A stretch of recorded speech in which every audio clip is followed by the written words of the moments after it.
Hello सभी बच्चों को नमस्कार। वेलकम है एक बार फिर से आप सभी का। देखो बच्चों, कल आपका केमिस्ट्री का एग्ज़ाम है और उस केमिस्ट्री के एग्ज़ाम के लिए मेरी तरफ से जो हेल्प की जा सकती है वो हेल्प मैं इस वीडियो के माध्यम से कर रहा हूँ।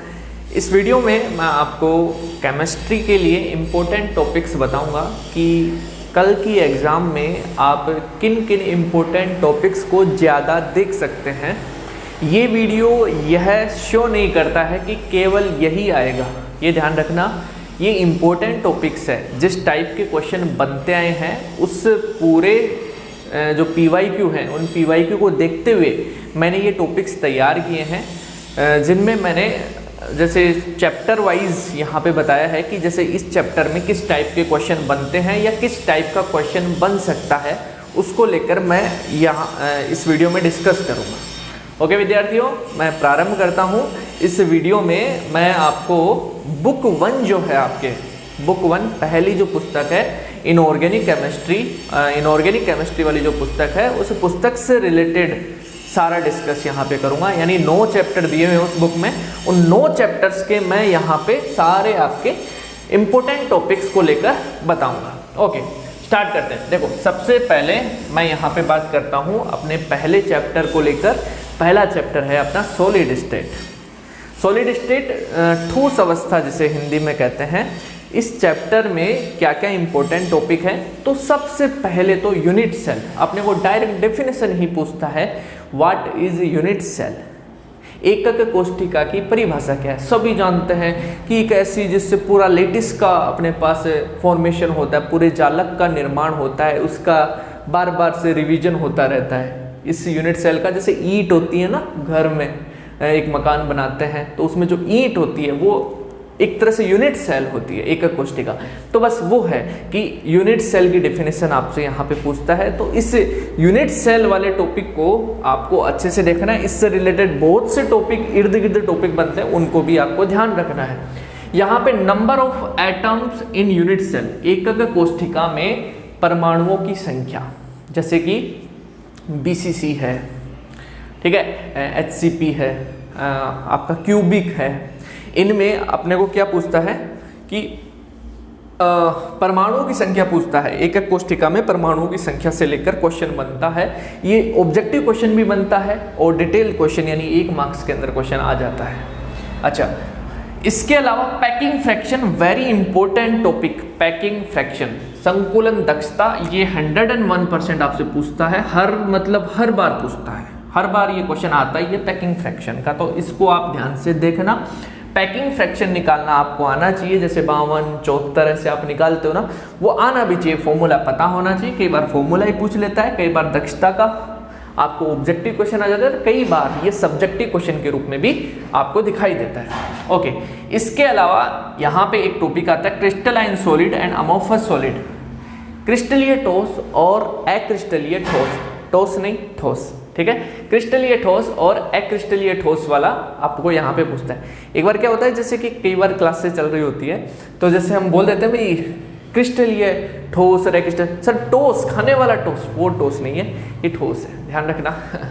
तो क्रिस्टलीय ठोस और अक्रिस्टलीय ठोस, तो इसमें डिफरेंस का भी क्वेश्चन अपने को पूछता है। अच्छा, डिफेक्ट्स, वेरी इंपॉर्टेंट। डिफेक्ट्स को लेकर बहुत बार क्वेश्चन आता है, मतलब हर साल ही आता रहता है डिफेक्ट्स को लेकर। तो फ्रेंकल एंड शॉर्ट की मेटल एक्सिस, धातु अधिक्यत, धातु न्यूनता, हाँ, मेटल डेफिसिट, ऐसे क्वेश्चन आते हैं। इनको तैयार करना, लेटेस्ट का डायग्राम बना के थोड़ी सी 2-3 लाइन लिखनी पड़ती है।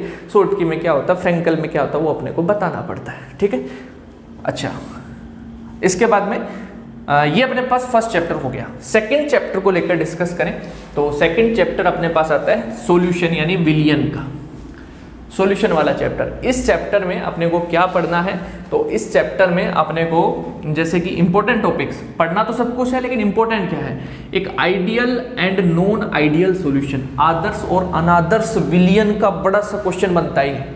इसको अच्छे से तैयार करके जाना है, ठीक है। इसके अलावा डेफिनेशन, यहाँ पे डेफिनेशन खूब है सॉल्यूशन में। मोलरता, मोललता, मोल भिन्न, मोल फ्रैक्शन, है ना, मोललिटी, मोलरिटी, तो ये सारी जितने जो डेफिनेशन है उन डेफिनेशन को अच्छे से कवर करके जाना है। एक ना एक डेफिनेशन पूछ लेता है, ध्यान रखना।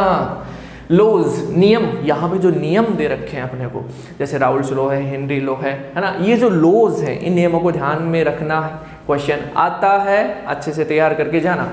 अच्छा, वान हाफ इक्वेशन, वान हाफ समीकरण से भी क्वेश्चन अपने को दिखाई देता है। न्यूमेरिकल्स होते हैं, ऑस्मोसिस एंड ऑस्मोटिक प्रेशर, ये बड़ा क्वेश्चन बन जाता है यहाँ पे, ऑस्मोसिस एंड ऑस्मोटिक प्रेशर, तो इसको ध्यान में रखना, इसको ये एक बड़ा क्वेश्चन बन जाता है। न्यूमेरिकल्स यहाँ से खूब बनते हैं, न्यूमेरिकल्स कई बार मोलरता निकालने को लेकर आ जाता है, कई बार मोललता को आ जाता है, कई बार मोल भिन्न को आ जाता है, मोलरिटी, मोललिटी, मोल फ्रैक्शन, ये डेफिनेशन है, इन्हीं पे न्यूमेरिकल है, इनको अच्छे से तैयार करके जाना है। नियम जो है, लॉज है, जो नियम दे रखे हैं उनको अच्छे से तैयार करके जाना है। तो बढ़िया से तैयार करके जाओगे तो मेरे को ऐसा लगता है कि ये सॉल्यूशन वाले चैप्टर में यहीं से क्वेश्चन अपने को दिखाई देगा। वन हाफ इक्वेशन में भी अपने को न्यूमेरिकल बनने की संभावना रहती है। अच्छा, थर्ड अपने पास चैप्टर आता है इलेक्ट्रोकेमिस्ट्री। कौन सा केमिस्ट्री? इलेक्ट्रोकेमिस्ट्री। तो इलेक्ट्रोकेमिस्ट्री वाला जो चैप्टर है, इस चैप्टर में क्या इंपॉर्टेंट टॉपिक्स है, जैसे कि एक नेनसेट समीकरण है, डिटेल डेरिवेशन होता है, कोलराउस इक्वेशन है, इसको भी अपने को ध्यान में रखना है, कोलराउस लॉज है वो करना है अपने को, फैराडेज लॉज है, वेरी इंपॉर्टेंट, ठीक है, ये सारी इंपॉर्टेंट ही है टॉपिक्स, इनको अच्छे से ध्यान में रखना है। Daniell cell, fuel cell, EMF of cell. Daniell cell आपने पढ़ा है ना, फ्यूल यानी ईंधन सेल आपने पढ़ना है, पढ़ा हुआ है, आप इसको ध्यान से देखना, इसका डायग्राम देखना, इसके लिए इक्वेशन तैयार करना। ईएमएफ ऑफ अ सेल, एक सेल का विद्युत वाहक बल को लेकर क्वेश्चन आ जाता है, ये ध्यान रखना। एंड फ्री एनर्जी, इसमें एक रिलेशन आता है, उस रिलेशन को भी आप तैयार करना, ठीक है। तो इलेक्ट्रोकेमिस्ट्री वाले जो चैप्टर है, इस चैप्टर में अपने पास जो इंपॉर्टेंट टॉपिक्स आते हैं वो मैं आपको यहाँ पे बता दिया है मैंने, कि भाई जैसे नेनसेट इक्वेशन आता है ना, कोलराउस लॉ आता है, फैराडेज लॉ आते हैं, ये जो सेल्स होते हैं, इन सेल्स को लेकर इनका स्ट्रक्चर, मतलब स्ट्रक्चर का मतलब इनका डायग्राम वगैरह पूछता है, इक्वेशन पूछता है, ये क्वेश्चन बनते हैं, इनको आप अच्छे से तैयार करो। नेनसेट समीकरण इंपॉर्टेंट है, ओके। और हम बात करें, अपने पास आता है चैप्टर नंबर 4, फोर्थ चैप्टर है रासायनिक बल गतिकी, केमिकल काइनेटिक्स। तो इस चैप्टर में क्या इंपॉर्टेंट है, केमिकल काइनेटिक्स में एक ध्यान रखना, factors affecting rate of reaction, very important, अभिक्रिया की दर को प्रभावित करने वाले कारक। यहाँ पे भी एक फैक्टर अफेक्टिंग है, सॉल्यूशन वाले चैप्टर में भी, दोनों में, हाँ ये मैंने लिखना भूल गया यहाँ पे, उसको भी ध्यान रखना।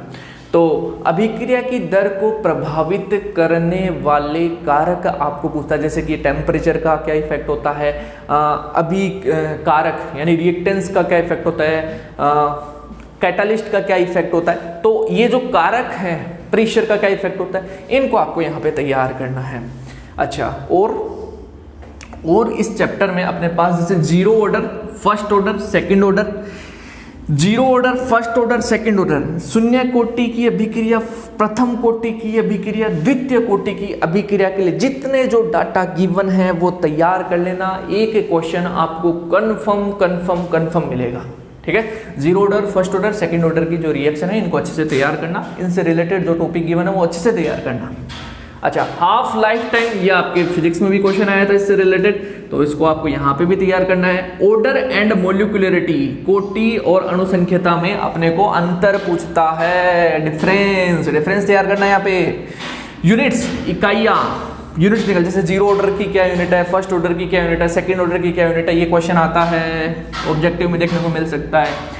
डिफरेंशियल रेट इक्वेशन, ये न्यूमेरिकल टाइप क्वेश्चन बनता है। अवकलित दर समीकरण, जैसे एक रिएक्शन दे देगा, फिर उसके लिए बोलेगा कि बताओ इसके लिए डिफरेंशियल रेट इक्वेशन क्या होगी, तो अच्छे से तैयार करना है इस चीज को। कोलिजन थ्योरी, ये थोड़ा सा हार्ड टॉपिक होता है लेकिन इसको तैयार करना, इसमें एक्टिवेशन एनर्जी वाला कंसेप्ट है वही है। और पूरे चैप्टर में ज़्यादातर जो क्वेश्चन बनते हैं वो zero order, first order, second order से तो कन्फर्म बनता है, इसके अलावा ये छोटे छोटे डेफिनेशन वगैरह पूछ लेता है अपने को। ओके, तो ये चैप्टर नंबर 4 था। चैप्टर नंबर 5 की बात करते हैं। चैप्टर नंबर 5 आता है सरफेस केमिस्ट्री यानी पृष्ठ रसायन। इस चैप्टर में अपने पास क्या क्या इंपॉर्टेंट है, तो हम बात करें chemical and physical absorption, chemical and physical absorption, ये क्या है, अपने को डिफरेंस पूछता है, अंतर आता है, ये लगभग एक पेज का अंतर है इसमें, इसको तैयार करना, ठीक है। लियोफिलिक एंड लियोफोबिक कोलाइड, इसको तैयार करना, कोलोइड ये भी इंपॉर्टेंट है, इसमें भी डिफरेंस पूछता है।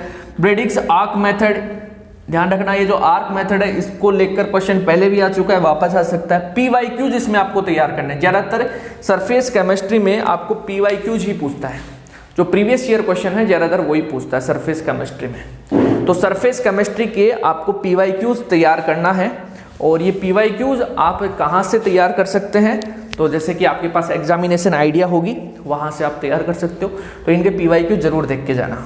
अच्छा, ज़्यादातर PYQ रिपीट होते हैं। 6 चैप्टर की बात करते हैं। 6 चैप्टर अपने पास धातुओं वाला आता है, थ्योरेटिकल चैप्टर है, पूरा मेटल एनर्जी बोलते हैं, जैसे मेटलर्जी। तो अपने को यहाँ पे करना क्या है, इसके जो सारे डायग्राम्स वगैरह पूछता है, ये जो मेथड है, अब आप बोलोगे सर आप इसमें कुछ डिटेल्स में नहीं बता रहे, आप तो डायरेक्ट ही बोल दे रहे हो, लेकिन आपको जैसे मैं यहाँ पे बताऊँ ना, इसमें बहुत सारे मेथड हैं, वो सारे मेथड तैयार करना है। वो उसकी ये नहीं होता कि भाई यही आएगा, लेकिन वो कोई सा ना कोई सा मेथड पूछ लेता है, तो आपको ये पूरा डिटेल में देखना पड़ेगा क्योंकि थ्योरेटिकल चैप्टर है पूरा। ओके, आता क्वेश्चन कहाँ से, जैसे डायग्राम वगैरह को, मेथड वगैरह को और मेटलर्जी को लेकर क्वेश्चन आता है। अच्छा, 7th चैप्टर की बात करते हैं। 7th चैप्टर आता है P ब्लॉक, बड़ा चैप्टर है। स्टार्टिंग में जैसे कि हमने यहाँ पे जैसे कोचिंग वगैरह करवाते हैं, तो जैसे केमिस्ट्री वाले सर हैं और भी सर हैं, वो क्या स्टार्टिंग में P ब्लॉक ही पढ़ाते हैं, और P ब्लॉक बड़ा चैप्टर होता है, तो इस ब्लॉक से स्टार्ट करते हैं। P ब्लॉक में आपको जैसे आपके जैसे एग्जाम में क्वेश्चन क्या आता है, तो P ब्लॉक में स्ट्रक्चर, संरचना को लेकर क्वेश्चन आता है। संरचना कि आपको जैसे कोई भी कंपाउंड दे देगा, है ना, उसकी स्ट्रक्चर पूछ लेगा, ठीक है। कोई भी आपको दे के आपसे पूछता है कि बताओ इसका स्ट्रक्चर कैसा होगा, कि MnO4 दे दिया, बोल दिया बताओ इसका स्ट्रक्चर क्या होगा, तो ये स्ट्रक्चर पूछता है। रीजन वाले क्वेश्चन यहाँ से बनते हैं, कारण वाले क्वेश्चन, कि जैसे कि ऑक्सीडेशन स्टेट में रीजन वाले आ गया, वैलेंसी को लेकर रीजन वाला आ गया, है ना, तो रीजन वाले क्वेश्चन यहाँ से बनते हैं। इलेक्ट्रॉनिक कॉन्फ़िगरेशन वेरी इंपॉर्टेंट, ये पूछता है। ये आगे जो D एंड F ब्लॉक आएगा इसमें भी पूछेगा, तो इलेक्ट्रॉनिक कॉन्फ़िगरेशन जो है वो भी आपको अच्छे से तैयार करना है दोस्तों, इलेक्ट्रॉनिक कॉन्फ़िगरेशन अच्छे से तैयार करना है। ओके, और इस चैप्टर में P ब्लॉक वाले में वैसे बहुत से टॉपिक हैं। आप बोलोगे सर इतना बड़ा चैप्टर था आपने छोटे से में समेट दिया, तो मैं इंपॉर्टेंट टॉपिक्स बता रहा हूँ जिसमें स्ट्रक्चर को लेकर क्वेश्चन आता है, रीजन को लेकर क्वेश्चन आता है, इलेक्ट्रॉनिक कॉन्फ़िगरेशन को लेकर क्वेश्चन आता है। आप अच्छे से तैयार करना। स्ट्रक्चर का कंफर्म क्वेश्चन मिलेगा आपको, रीजन का भी क्वेश्चन मिलेगा, इलेक्ट्रॉनिक कॉन्फ़िगरेशन का मिलेगा। ये 3 ऐसे टॉपिक बता रही है जो कि आते हैं एग्जाम में, इसके अलावा आप पूरा तैयार करना। आगे हम बात करते हैं चैप्टर नंबर 8 की। देखो चैप्टर नंबर 8 क्या है, D and F block elements, ठीक है। इसमें करना क्या है, अपने को तैयार करने हैं इंपॉर्टेंट टॉपिक्स, जो कि है lanthanide contraction and actinide contraction. Hindi में बोलते हैं लेंथेनाइड संकुचन और एक्टिनाइड संकुचन। ये डिफरेंस भी आता है, क्वेश्चन बड़ा भी बनता है, छोटा भी क्वेश्चन यहाँ से तैयार होता है, तो इसको अच्छे से तैयार करना। ये इंपॉर्टेंट टॉपिक के रूप में अपने पास यहाँ पे आता है। अच्छा, एक यहाँ पे जैसे इसके अंदर क्या होता है कि थोड़ा बहुत मैग्नेटिक मूवमेंट को लेकर न्यूमेरिकल बनते हैं, मैग्नेटिक मूवमेंट को लेकर, चुंबकीय आघूर्ण निकालने वाले को लेकर, और यहाँ से ये जो न्यूमेरिकल है ये कंफर्म मतलब हर साल ही आते हैं, तो आप इसको अच्छे से तैयार करना। मैग्नेटिक मूवमेंट कैसे निकालते हैं, ऑक्सीडेशन स्टेट का भी यहाँ पे क्वेश्चन बनता है, रीजन वाला क्वेश्चन भी ऑक्सीडेशन स्टेट के अंदर बनता है, ध्यान रखना ये। फिर अपने पास आता है इलेक्ट्रॉनिक कॉन्फ़िगरेशन। मैंने बोला था इलेक्ट्रॉनिक कॉन्फ़िगरेशन दोनों चैप्टर में इंपॉर्टेंट है, यहाँ पे भी इंपॉर्टेंट है और यहाँ पे भी इंपॉर्टेंट है। तो इलेक्ट्रॉनिक कॉन्फ़िगरेशन अपने को अच्छे से तैयार करना है, ठीक है। किस प्रकार से इलेक्ट्रॉन भरते हैं, कैसे वो इलेक्ट्रॉन भरेंगे, तो ये चीज़ें आपको तैयार करनी है। D एंड F ब्लॉक में लेंथेनाइड और एक्टिनाइड का कंसेप्ट ज़्यादा होता है, तो क्वेश्चन इसको लेकर ज़्यादा बनते हैं। ओके, तो D एंड F ब्लॉक में जो इंपॉर्टेंट टॉपिक के रूप में क्वेश्चन हो सकते हैं, या फिर जिस टाइप के क्वेश्चन ये बोर्ड पूछता है उसको लेकर मैंने आपको यहाँ पे बता दिया है। आई होप कि मेरी बात को आप समझ पा रहे हैं। अच्छा, इसके बाद में बात करते हैं चैप्टर नंबर 9 की। चैप्टर नंबर 9 जो कि है कोऑर्डिनेशन कंपाउंड्स, उपसहसंयोजन यौगिक। इस चैप्टर में क्या पूछता है, देखो इस चैप्टर में IUPAC नेम आपको देगा, एक कंपाउंड देगा और कंपाउंड देने के बाद में पूछेगा IUPAC नेम। 101% क्वेश्चन आएगा IUPAC नेम का, ध्यान रखना है। अच्छा, VBT एंड MOT बेस्ड के ऊपर अपने पास स्ट्रक्चर निकालते हैं, तो इनको आपको तैयार करना है। रीजन का भी आता है, कई बार ये बड़ा क्वेश्चन भी बनता है VBT MOT का, ठीक है। मैग्नेटिक प्रॉपर्टीज, यहाँ पे चुंबकीय जो गुणधर्म है जैसे पैरामैग्नेटिक है, ऐसे जो प्रॉपर्टीज है आपको कंपाउंड देके पूछेगा बताओ इसकी मैग्नेटिक प्रॉपर्टी क्या है, ये कैसा मैग्नेटिक बिहेवियर शो करता है, ऐसे क्वेश्चन आते हैं। अच्छा, और ऑक्सीडेशन नंबर, ऑक्सीकरण नंबर, ऑक्सीकरण संख्या का क्वेश्चन भी आता है, आपको डायरेक्ट कंपाउंड देता है और पूछता है बताओ ऑक्सीडेशन नंबर क्या होगा। कलर को लेकर क्वेश्चन आता है, CFT क्रिस्टल फील्ड थ्योरी, ध्यान रखना, ठीक है। होमोलाइटिक एंड हेट्रोलाइटिक, ये जो है ना यहाँ पे डिफरेंस पूछता है इन दोनों में, होमोलाइटिक एंड हेट्रोलाइटिक में डिफरेंस पूछता है, अच्छे से तैयार करना। स्ट्रक्चर, देखो स्ट्रक्चर वाला कॉमन है, ये जितना जैसे इसके अंदर भी स्ट्रक्चर, इसमें स्ट्रक्चर के ज्यादा चांसेस होते हैं कोऑर्डिनेशन वाले में। P block and D and F block and coordination compound में बात करें तो स्ट्रक्चर तो पूछता ही, ये ज्यादातर आता ही है स्ट्रक्चर, आपको कंपाउंड देके स्ट्रक्चर पूछता है, तो ध्यान रखना इसको आपको अच्छे से तैयार करना है। तो आप ये जितने जो कंपाउंड्स हैं उनका स्ट्रक्चर बनाना आपको अच्छे से आना चाहिए। लिगेंड्स, ये देखो अब कई बार क्या होता है, कई लोग अपने आप को लिजेंड समझते हैं, लिजेंड नहीं ये लिगेंड है।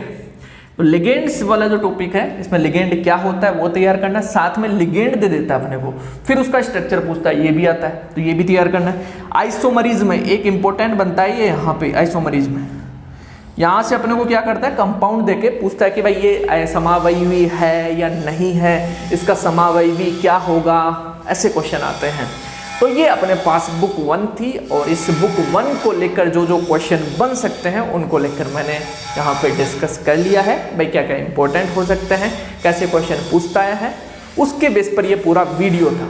आपको केवल इसी के भरोसे नहीं रहना है, मैं पहले बात बोल रहा हूँ, आपको पूरा तैयार करना है, इनको आपको थोड़ा सा ज़्यादा देखना है क्योंकि ये इंपॉर्टेंट है, इस टाइप के क्वेश्चन पूछता है। ओके, तो मिलते हैं नेक्स्ट वीडियो में।